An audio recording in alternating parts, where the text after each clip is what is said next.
rame nih kita bang. Bahkan kemarin berita juga masih ada tuh yang soal nelayan ABK kita yang di meninggal di kapal Cina berapa bulan lalu. Kemarin juga kejadian lagi, satu lagi di kapal kebangsaan yang sama, di bendera yang sama gitu. Bagus melihat problem besarnya ini apa sebenarnya sih di Yang pertama itu ABK begini kita ya. ini? Yang pertama, industri perikanan kita tidak menarik bagi anak negeri, sehingga dia mencari kerja di luar. Jadi ini dulu anunya. Iya, mereka kerja di kapal nelayan. Iya, kerja di kapal nelayan. Artinya bukan kerja di kapal Ikan kita. bongkang atau Iya. kapal pesiar gitu. Iya, jadi ini yang menjadi apa adalah ketiadaan lapangan kerja di industri perikanan. Seluas ini. Iya. Seluas ini lautan Bayangkan kita. itu. Akhirnya orang kerja ke luar negeri. Itu yang pertama. Yang kedua, kalaupun ada industri perikanan di dalam negeri, dia tidak cukup menarik anak-anak muda ini untuk bekerja di dalam negeri. Gajinya lagi. Oh, yang tadi balik ke gaji yang tadi. Iya. Iya. Apalagi nelayan ya. Iya, apalagi nelayan Nelayan yang nggak ada tradisional. itunya. Tradisional ya. Jadi ya akhirnya ya ke luar negeri paling nggak digaji dolar. Kalau ditukar-tukar mungkin antara 4 juta 6 juta.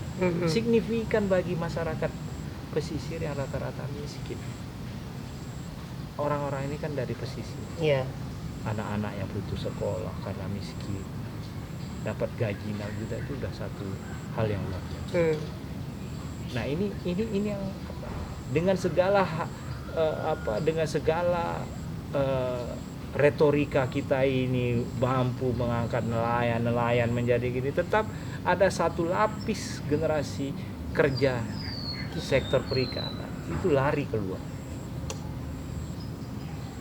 Berarti sekarang ABK kita cukup banyak di luar negeri. Banyak. Ini kan karena ketahuan ada penindasan, ada penyiksaan. Yang tidak terekspos banyak. Jadi dan menariknya pemerintah tidak punya data pasti berapa sebetulnya nelayan pekerja ABK kapal ikan itu ya. Berapa Indonesia dan seluruh dunia. Iya. Itu begitu begitu lemahnya pencatatan kita. Ya, saya dapat kabar di kapal komersial pun sama. Berapa sebetulnya real pelaut kita di luar negeri? Nggak jelas. Kapal-kapal pesiar itu kita nggak punya data juga. Iya, paling enggak anarki datanya. Iya. Ada data, tetapi nanti dikeluarkan oleh tenaga kerja, oleh perhubungan, nanti data KBRI lain lagi gitu. Jadi kita memiliki banyak data yang kadang-kadang tuh nggak cocok antara satu dengan lainnya. Ini masalah. Nah, kembali ke kapal ikan. Itu dua tadi. Dan yang menarik itu juga gini, proses rekrutmennya juga sudah bermasalah. Kebanyakan anak-anak ini direkrut oleh calo. Iya. Atas bentuk atau dengan bentuk iming-iming. Agensi penyalur tenaga kerja. Ya, TKI Iya, gitu. TKI. Ya, ini memang bisnis ya. Artinya mereka sah. Tetapi juga tidak terhindarkan juga mereka tipu-tipu gitu. Dan yang berangkat bisa jadi tidak sesuai dengan kualifikasi. Iya, betul. Dan ingat rata-rata job untuk kapal ikan itu penyalurnya itu bayar ke tukang kapal. Iya, ke ini yang punya kapal. Iya, punya kapal. Kalian ada job enggak? Oh, ada 5 orang. Bayar sekian. Katakanlah 10 juta satu job. 5 kerjaan, 5 pekerja 50 juta. Ini dapat surat bawa ke dalam negeri. Saya ada lowongan. Sekian ditambah margin kan? Iya. Nah, inilah. Akhirnya apa? Anak-anak itu karena sudah wah ini nanti gajinya sih terbangun imajinasi wah gini. Akhirnya mereka dengan sukarela jual ya apa yang ada untuk bisa kerja di jual tanah di kampung, jual tanah, gitu ya. berhutang. Akhirnya yang semula yang semula pengangguran tiba-tiba sudah terjerat utang. Ingat loh, ini utang, berhutang dengan dengan rentenir yang bunganya itu luar biasa. Jadi kerja di sana. Tapi mungkin mereka berhitungnya gini, ya udahlah, kalau gaji dolar ini bisa kita selesaikan. Iya. Tapi mereka harus punya sertifikat pelaut ya? Seharusnya. Tapi kayaknya nggak juga Nggak ya. ada. Inilah sindikat itu, inilah kejahatan itu. Nggak usah sertifikat ya, nanti buku pelaut, paspor itu nggak bisa sembarangan sebetulnya. Kita aja kalau ngurus paspor kan ada interview. Iya. Wah, Nardi ini nggak cocok kayaknya. Pasti mungkin dia mau jadi TKI ini. Nah, mungkin begitu. Begitu juga yang lain gitu. Dulu ada menteri ya, berkoar-koar begini, ini terbukti kan. Sekarang beginilah, ada nggak kapal industri yang agak besar lah, industri perikanan di kota-kota pesisir gitu? Jarang. Kenapa? Karena armada kita terbatas. Kalau kita bicara industri perikanan, itu armadanya harus kuat supaya supply-nya ke pabrik besar dan rutin. Pabrik nggak mau berhenti di tengah jalan karena nggak ada pasokan bahan baku. Iya. Ini dulu harus selesai. Sekarang kita lihat armada. Kebanyakan armada kita kan armada kecil. Ikannya segini. Ya segini. Sementara untuk pabrik itu sebesar badan kita yang diperlukan ikannya, itu harus ke laut lepas kayak gitu. Nah, kapalnya kita terbatas. Ini masalah di kita gitu. Akhirnya nggak ada orang yang mau bikin industri pengolahan ikan. Yang ada bikin ikan teri sama ikan asin aja kan gitu. Iya. Kayak di Sibolga itu. Iya. Di Sibolga itu oleh-olehnya itu aja. Iya, ikan asin. asin. Tapi ikan olahan itu kayaknya belum. Nah, ini itu potret gitu. Kita mau bolak-balik kemana pakai apa, itu yang nyata bahwa beginilah industri kita. Akhirnya ya sudah, orang kerja keluar saja. Wah, baru di luar lah ketahuan mereka diperlakukan semena-mena kan. Baru sadar gitu. Tapi udah telat, sudah terbentuk jejaring mafianya di sini kan. Ini berarti mau digulung. Industri perikanan kita ini nggak sehat juga berarti. Kan sudah banyak yang bilang ini tidak sehat. Ekspor kita yang menurun 5 tahun pertama kepemimpinan Jokowi, itu banyak ahli yang bilang menurun ekspor. Di tengah kegencaran meledakkan kapal. Menteri yang kemarin. Iya, ledak sana ledak sini. Ternyata ekspornya turun gitu. Nah, ini paradoks kan. Padahal maksud dia menenggelamkan itu supaya ekspor naik. Nggak tahunya ekspornya turun. Apa karena armada kita yang terlalu kecil untuk itu tadi? Untuk nelayan-nelayan itu. Ya itu tadi. Kan misalnya kalau kita lihat kemarin video-video yang di daerah-daerah Natuna kemarin itu kan antara Indonesia dengan Cina misalnya, begitu ada nelayannya masuk, kapalnya juga besar gitu. Jadi ukuran kapal ini TNI di Angkatan Laut di Indonesia gitu. Sementara kayaknya kapal-kapal nelayan di kita Indonesia ini kan ada pembatasan kapal karena menterinya menganggap ini kapal ini tidak jujur gitu. Jadi ada moratorium. Nah, moratorium ini sepertinya belum dicabut. Ya akhirnya kapal-kapal kecil yang beredar. Kapal-kapal besar tertahan di pelabuhan-pelabuhan. Menunggu proses sidang lah atau apalah gitu. Nah, akhirnya armada kita armada semut gitu. Semut kecil-kecil aja. Yang dapat juga kecil. Iya, kecil-kecil. Nah, ini apa masalah di kita? Ini agak anomali sih. Anomali. Kita negara kelautan tapi industri perikanan kita. Dan yang menarik itu begini juga. Ini kata ahli perikanan. Di kita memang ikannya banyak. Jenisnya banyak. tetapi kuantitasnya sedikit. sedikit. Oh, oke. Nah, ini mempengaruhi industrialisasinya. Ya, maksudnya industri pengolahan ikan.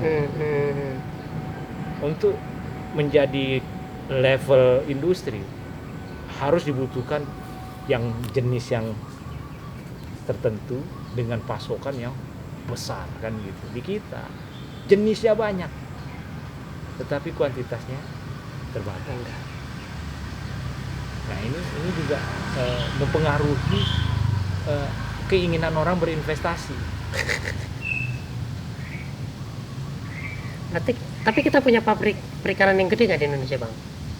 Itu rata-rata ikan sarden itu kan buatan luar.